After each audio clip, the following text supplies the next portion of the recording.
Om Sai Ram, Chapter 29, Shri Sai NATHAYA NAMAHA.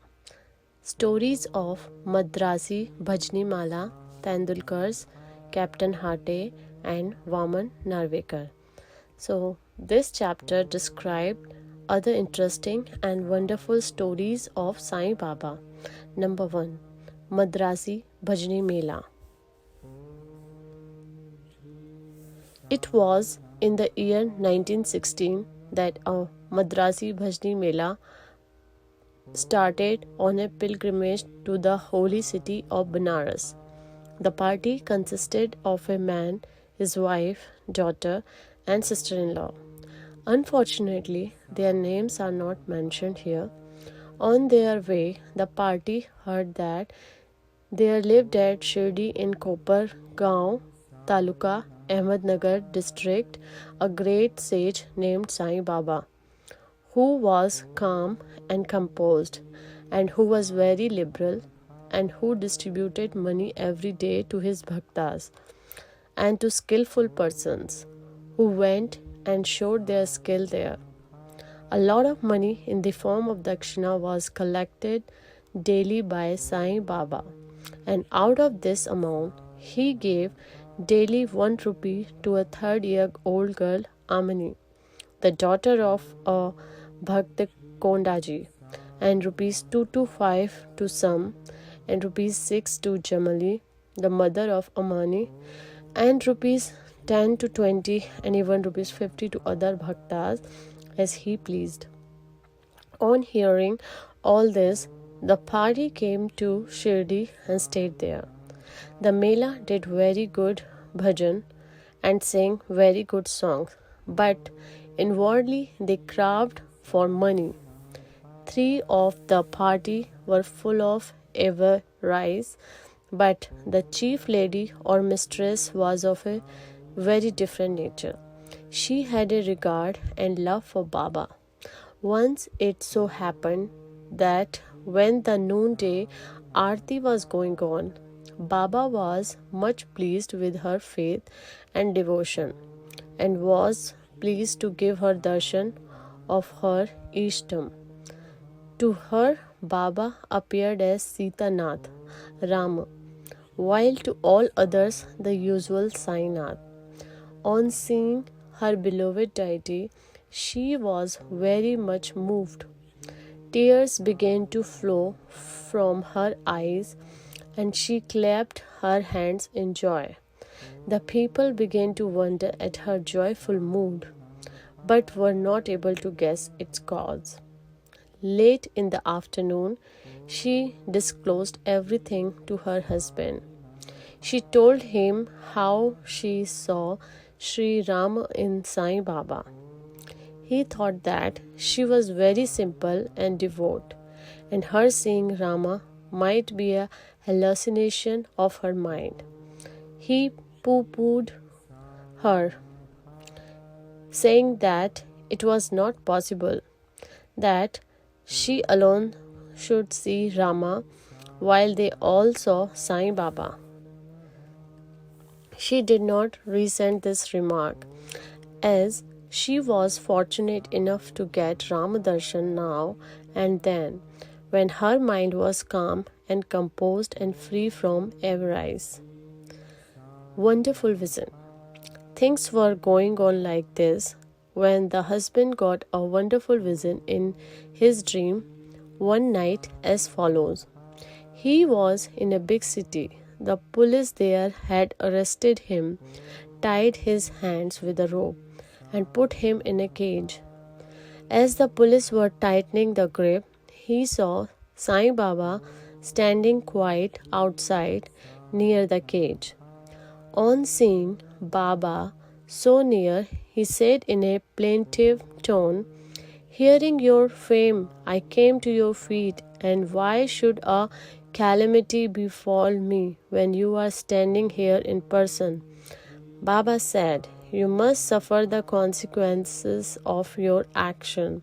He said, "I have not done anything in this life which would bring such a misfortune on me." Baba said, If not in this life, you must have committed some sin in your past life. He replied, I do not know anything of my past life, but assuming that I did commit some sin, then why should it not be burnt and destroyed in your presence as dry grass before fire? Baba, have you got such faith? He, yes. Baba then asked him to close his eyes. No sooner did he shut them than he heard a thumping sound of something falling down, and opening his eyes, he saw that he was free and the police had fallen down, bleeding. Being much frightened, he began to look at Baba, who said, Now you are well caught. Officers will now come and arrest you. Then he begged, There is no other savior except you. Save me anyhow. Then Baba again asked him to close his eyes. He did so. And when he opened them, he saw that he was free out of the cage and that Baba was by his side. He then fell at Baba's feet.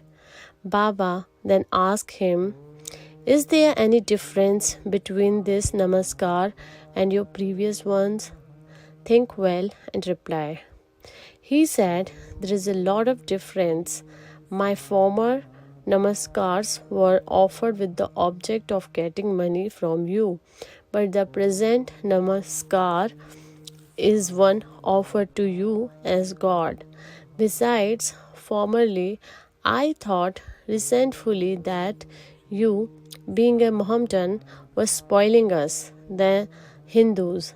Baba, do you not believe in your mind in Mohammedan gods? He said, No. Then Baba said, Have you not got a panja, emblem of hand, in your house? And do you not worship the same in Tabut? That is a Muharram festival. Also, there is in your house another Mohammedan deity by name Kad Bibi, whom you propitiate and appease on your marriage and other festivals. Is it not so? He admitted all this. Then Baba said, What more do you want? Then a desire arose in his mind to get the darshan of his Guru Ram Das. When Baba asked him to turn back and see, when he turned, Ram Das was in front of him. No sooner did he begin to fall at his feet, Ram Das vanished. Then he inquisitively asked Baba, You look old. Do you know your age? Baba, what do you say I am old? Just run a race with me and see. Saying this, Baba began to run and he too followed. Baba disappeared in the dust raised by his footsteps while running, and the man was awakened. After awakening, he began to think seriously about the dream vision. His mental attitude was completely changed, and he realized that the greatness of Baba. After this, his grumbling and doubting tendencies disappeared, and true devotion to Baba's feet sprang in his mind. The vision was a mere dream, but the questions and answers therein were most significant and interesting. Next morning, when all the persons assembled in the masjid for the aarti, Baba gave him as prasad for 2 rupees worth sweetmeats and also 2 rupees from his pocket and blessed him. He made him stay there for a few more days and gave him his blessing, saying, Allah, God will give you plenty and He will do you all good. He did not get more money there, but he got far better things, that is, Baba's blessings, which stood him in good state all along. The party got plenty of money afterwards. and their pilgrimage was successful as they had not to suffer any trouble or inconvenience during their journey. They all returned home safe and sound, thinking of Baba's words and blessings and the Anand they experienced by his grace. This story illustrates one of the methods which Baba followed in some cases to improve and reform his devotees. Number 2, Tendulkar family. There lived in Bandra a Tendulkar family, all the members of which were devoted to Baba. Mrs. Savitri Bai Tendulkar was published a Marathi book named Shri Sai Bhajan Mela, containing 800 abhangas and padas describing the Leelas of Baba. It is a book worth reading by those who are interested in Baba. The son, Babu Tendulkar, was studying hard day and night and wanted to appear for the medical examination. He consulted some astrologers. Examining his horoscope, they told him that the stars were not favorable that year and that he should appear for the examination next year, when he would be certainly successful. This cast a gloom over him and made him restless. A few days afterwards, his mother went to Shirdi and saw Baba. Amongst other things, she mentioned the gloomy and morose condition of her son, who was to appear for the examination in a few days. Hearing this, Baba said to her, "Tell your son to believe in me, to throw aside horoscopes and predictions of astrologers and palmists and go on with his studies. Let him appear for the examination with a calm mind. He is sure to pass this year. Ask him to trust in me and not to get disappointed." The mother returned home and communicated Baba's messages to her son. Then he studied hard and in due course appeared for the examination. In the written papers, he did well, but being overwhelmed by doubts, he thought that he would not secure sufficient marks for passing. So he did not care to appear for the oral examination, but the examiner was after him. He sent word through a fellow student stating that he had passed in the written examination and that he should appear for the oral. The son, being thus encouraged, appeared for the oral examination and was successful in both. Thus he got through the examination that year successfully by Baba's grace. Though the stars were against him, it is to be noted here that doubts and difficulties surround us just to move us and confirm our faith. We are tested, as it were. If we only hold on steadily to Baba with full faith and continue our endeavors, our efforts will be ultimately crowned with success. The father of this boy, Raghunath Rao, was serving in some foreign mercantile firm in Bombay.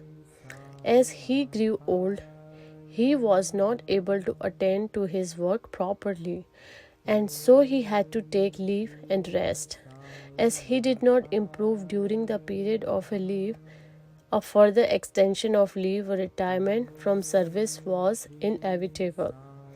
The chief manager of the firm decided to retire him on pension as he was an old and unreliable servant. The question regarding the amount of pension to be given was under consideration. He was getting rupees 150 per month, and his pension is half the amount, that is rupees 75, would not be enough to meet the expenses of the family. So they were all anxious about this matter. 15 days before the final settlement, Baba appeared to Mrs. Tendulkar in her dream and said, I wish that rupees 100 should be paid as pension. Will this satisfy you? She replied, Baba, why ask me this? We fully trust in you. Though Baba said rupees 100, still he was given 10 rupees more, that is rupees 110, as a special case. Such wonderful love and care did Baba exhibit for his bhaktas. Number 3, Captain Hate. Captain Hate, who was staying in Bikaner, was a great devotee of Baba. Once Baba appeared to him in his dream and said, Did you forget me, Hate?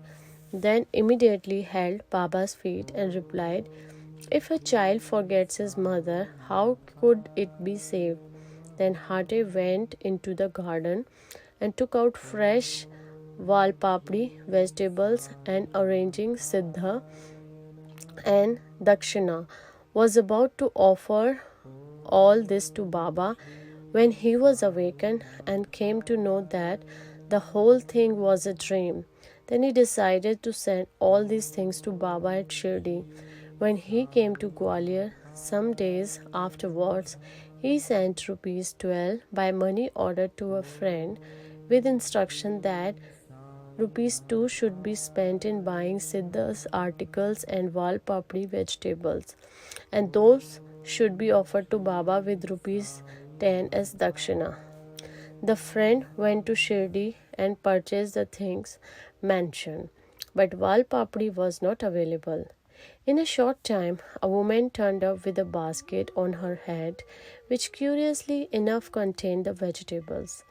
It was purchased, and then all the things were offered to Baba on behalf of Captain Hate. Mr. Nimonkar prepared the Naivedya, that is the Valpapdi, vegetables, and rice, next day and offered the same to Baba. All the people were surprised to see that Baba, while tinning, took and ate Valpapdi and did not touch rice and other things. Hate's joy knew no bounds when he heard of this from his friend. And the next story is Consecrated Rupee. At another time, Captain Hate wished that he should have in his house a coin of rupee consecrated by Baba. With his touch, he came across a friend who was bound for Shirdi. With him, Hate sent his rupee. The friend went to Shirdi and after the usual salutation gave first his dakshina, which Baba pocketed. Then he gave Hate's rupees, which Baba took in his hand and began to stare at it. He held it in front, tossed it up with his right thumb, and played with it. Then he said to the friend, Return this to its owners with the prasad of Udi. Tell him that I want nothing from him. Ask him to live in peace and contentment. The friend returned to Gwalior, handed over the consecrated rupee to Hate, and told him all that happened at Shirdi. This time Hate was much pleased and realized that Baba always encouraged good thoughts, and as he wished intently, Baba fulfilled the same accordingly. Next story is number 4, Waman Narvekar. Now let the readers hear a different story. A gentleman named Waman Narvekar loved Baba very much. He once brought a rupee. On one side observe of it were engraved the figures of Rama, Lakshman and Sita, and the other side was engraved the figure of Maruti with folded hands. He offered it to Baba with a hope that he should consecrate with his touch and return it to him with Udi. But Baba immediately pocketed it. Then Shama spoke to Baba regarding Waman Rao's intention and requested him to return it. Then Baba spoke in the presence of Waman Rao as follows: "Why should it be returned to him? We should keep it ourselves. If he gives rupees 25 for it, it will be returned." Then, for the sake of that rupee, Waman Rao collected rupees 50, 25 and placed them before Baba. Then Baba said, "The value of that rupee far exceeds rupees 25. Shama, take this rupee, let us have it in our store. Keep this in your shrine and worship it." No one had the courage to ask Baba why he followed this particular action. He only knows what is best and most suitable to each and all. Everything that is done by Baba is well known to him, what is the best for everyone. So, we are finishing this chapter. Om Namo Shri Sai Nathaya Namaha. End of chapter 29. Bow to Shri Sai, peace be to all. Om Sai Ram.